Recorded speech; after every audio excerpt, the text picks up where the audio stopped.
मोदी ने उज्जैन में ज्योतिर्लिंग महाकालेश्वर के नए परिसर महाकाल लोक का लोकार्पण किया। इस मौके पर पीएम मोदी ने कहा कि महाकाल लोक में लौकिक कुछ भी नहीं है, शंकर के सानिध्य में साधारण कुछ भी नहीं, सब कुछ अलौकिक है। महाकाल का आशीर्वाद जब मिलता है तो काल की रेखाएं मिट जाती हैं। भला ऐसे कैसे हो सकता है कि महाकाल बुलाएं और ये बेटा न आए।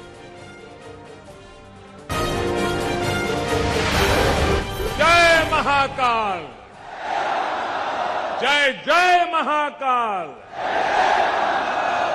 शिवम ज्ञानम, इसका अर्थ है शिव ही ज्ञान है और ज्ञान ही शिव है। शिव के दर्शन में ही ब्रह्मांड का सर्वोच्च दर्शन है और दर्शन ही शिव का दर्शन है।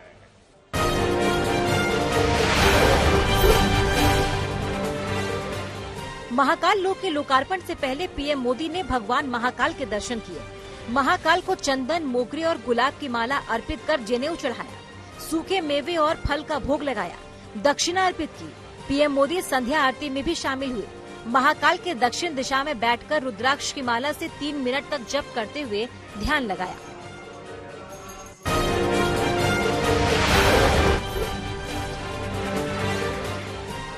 गुजरात दौरे के आखिरी दिन प्रधानमंत्री नरेंद्र मोदी ने कांग्रेस पर करारा वार किया। राजकोट में जनसभा को संबोधित करते हुए पीएम मोदी ने एक बार फिर मौत का सौदागर वाले बयान का जिक्र किया। पीएम मोदी ने कहा कि उन्होंने हर चुनाव में मेरे लिए क्या क्या शब्दों का इस्तेमाल किया है, कभी मौत का सौदागर से लेकर कुछ भी बाकी नहीं रहने दिया। पीएम मोदी ने आम आदमी पार्टी का नाम नहीं लिया, लेकिन उन्होंने कांग्रेस के साथ दिल्ली की सत्ता पर काबिज पार्टी पर भी तंज कसा।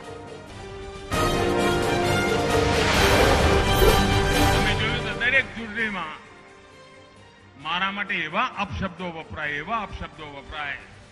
मौतना सौदागरથી માણીને કશું બાકી ના રાખ્યું હોય અને ગુજરાત દાંત ભીડીને કચકચાવીને જવાબ આપે તોય સુધરતા નહોતા।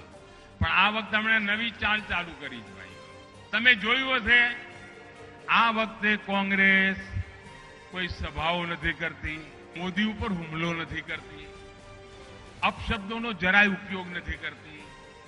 કારણ એણે એક નવી ચાલાકી કરી છે, એનાથી સતર્ક રહેવાની જરૂર છે। एकनाथ शिंदे को भी चुनाव आयोग से नया सिंबल मिल गया है। आयोग ने शिंदे गुट को ढाल के साथ 2 तलवार वाला चुनाव चिन्ह दिया। इस सिंबल के साथ शिंदे गुट अंधेरी ईस्ट विधानसभा उपचुनाव में मैदान में उतरेगी। आयोग ने सोमवार को शिंदे गुट की पार्टी का नाम भी तय कर दिया।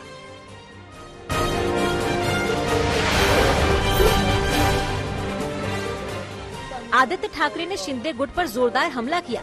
आज तक से खास बातचीत में उन्होंने कहा कि बाला साहेब तो देश में बहुत सारे हैं, पर उद्धव बाला साहेब ठाकरे एक ही है जो सबको जोड़ता है। आदित्य ने आगे कहा कि शिवसेना के 40 गद्दार हमसे हमारा नाम और हिंदुत्व की पहचान छीनने की कोशिश कर रहे हैं।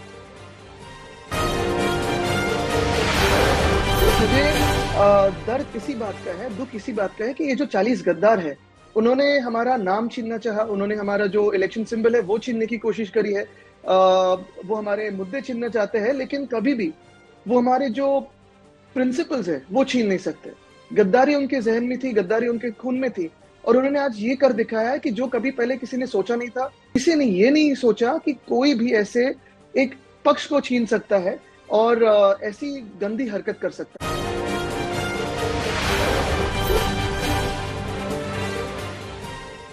बिहार में छपरा के सिताब दियारा में जयप्रकाश नारायण की जयंती पर आयोजित कार्यक्रम में अमित शाह ने शिरकत की। जेपी के पैतृक गांव में अमित शाह ने जयप्रकाश नारायण की 14 फीट ऊंची प्रतिमा का अनावरण किया। कार्यक्रम के दौरान अमित शाह ने नीतीश कुमार और लालू प्रसाद यादव पर जमकर हमला किया। उन्होंने कहा कि सत्ता के लिए पाला बदलने वाले कुर्सी पर बैठे हैं।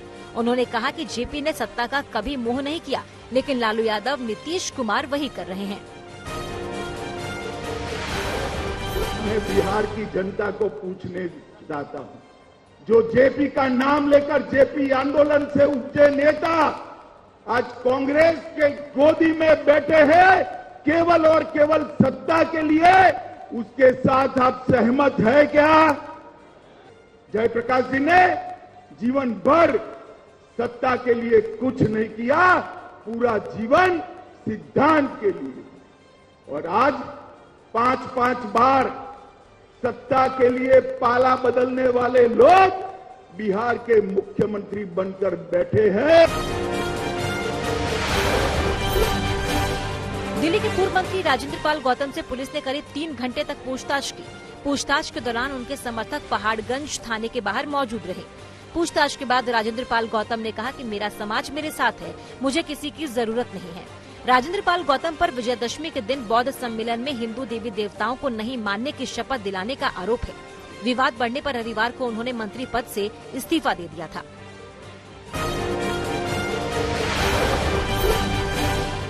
पश्चिम बंगाल शिक्षक भर्ती घोटाले में ईडी ने टीएमसी विधायक माणिक भट्टाचार्य को गिरफ्तार किया। गिरफ्तारी के बाद सत्तारूढ़ विधायक की कोर्ट में पेशी हुई। इस दौरान बीजेपी कार्यकर्ताओं ने माणिक भट्टाचार्य को चप्पलें दिखाई।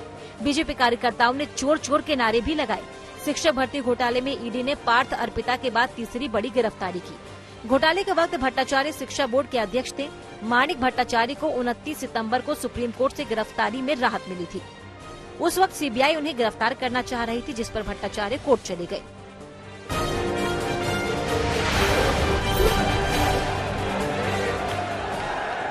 मुलायम सिंह यादव का पार्थिव शरीर पंचतत्व में विलीन हो गया। पैतृक गांव सैफई में अखिलेश यादव ने उन्हें मुखाग्नि दी।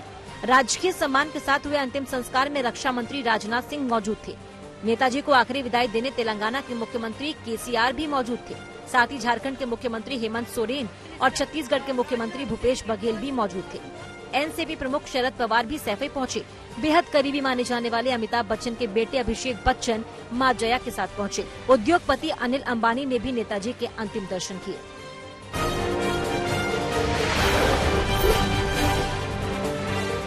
जस्टिस डीवाई चंद्रचूड़ देश के 50वें मुख्य न्यायाधीश होंगे। सुप्रीम कोर्ट के चीफ जस्टिस यूयू ललित ने सरकार को उनके नाम की सिफारिश की। सीजेआई ललित 8 नवंबर को रिटायर हो रहे हैं। जस्टिस चंद्रचूड़ 9 नवंबर को सीजेआई के रूप में शपथ लेंगे। सीजेआई ललित ने सुप्रीम कोर्ट के जजों की मौजूदगी में जस्टिस चंद्रचूड़ को अपनी चिट्ठी की एक कॉपी सौंपी। जस्टिस चंद्रचूड़ के पिता यशवंत विश्व चंद्रचूड़ देश के 16वें सीजेआई थे। पिता के रिटायर होने के 37 साल बाद जस्टिस डीवाई चंद्रचूड़ भी उसी पद पर बैठेंगे।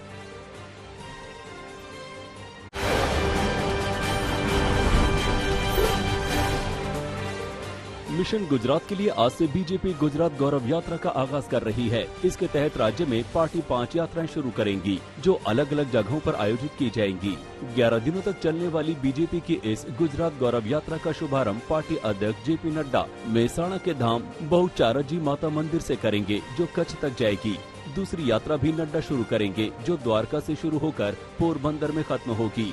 अगले दिन यानी 13 अक्टूबर को 3 और गुजरात गौरव यात्रा शुरू होगी। गृह मंत्री अमित शाह नवसारी के उनिया माता मंदिर से कल पहली यात्रा शुरू करेंगे। ये यात्रा खेड़ा तक जाएगी। कल होने वाली दूसरी यात्रा भगवान बिरसा मुंडा आदिवासी गौरव यात्रा के नाम से शुरू होगी, जो अंबाजी में खत्म होगी। वहीं तीसरी यात्रा अहमदाबाद के सवैयानाथ टेम्पल से शुरू होकर सोमनाथ मंदिर पर खत्म होगी।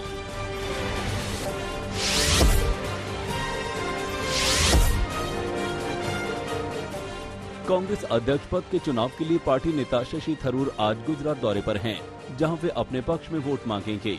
ये उनके चुनाव प्रचार का छठा पड़ाव है। शाम को वो अहमदाबाद मैनेजमेंट एसोसिएशन को भी संबोधित करेंगे। इस बीच खबर है कि राहुल गांधी अध्यक्ष पद के लिए भारत जोड़ो यात्रा के कैंप साइट पर ही 17 अक्टूबर को वोट डालेंगे। कांग्रेस ने इस चुनाव के लिए तैयारी तेज कर दी है।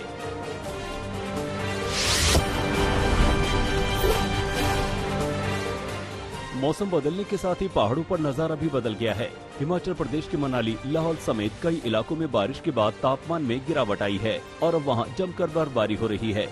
विश्व विख्यात रोहतांग दर्रा तो सफेद चादर से ढक चुका है। लाहौल स्पीति के कई इलाके भी बर्फ की सफेद चादर से ढक गए हैं। लगातार बर्फबारी को देखते हुए प्रशासन ने पर्यटकों को रोहतांग दर्रा नहीं जाने की सलाह दी है। मंगलवार सुबह तक रोहतांग दर्रे पर 3 इंच तक बर्फबारी हो चुकी थी, जबकि स्पीति के लोसर और चिलचिल में करीब 4 इंच बर्फबारी रिकॉर्ड की गई। मौसम विभाग की मानी तो गुरुवार तक खराब मौसम रहने की आशंका है।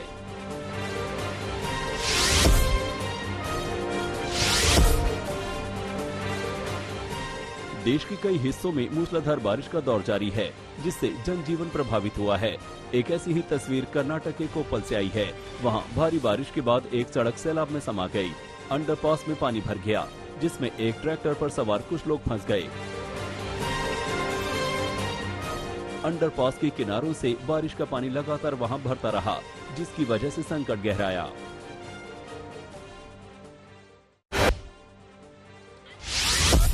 बिहार के मुजफ्फरपुर में नकली ताड़ी के कारोबारियों को पकड़ने गई उत्पाद की टीम को स्थानीय लोगों ने बंधक बना लिया और खूब हंगामा किया। उत्पाद विभाग की टीम नकली ताड़ी बनाने वाले आरोपियों को पकड़ने गई थी। टीम ने कई लोगों को गिरफ्तार भी किया। इसी के बाद लोगों का गुस्सा फूट पड़ा। नाराज लोगों ने टीम पर हमला बोल दिया, विभाग में तोड़फोड़ कर दी, साथ ही कई सदस्यों को बंधक बना लिया। नाराज लोगों ने हाईवे को भी जाम कर दिया। उनका कहना है कि उत्पाद विभाग की टीम ने बेवजह लोगों की बेरहमी से पिटाई की। खबर लगते ही पुलिस की टीम मौके पर पहुंची और नाराज भीड़ को शांत कराया और हालात काबू में किया।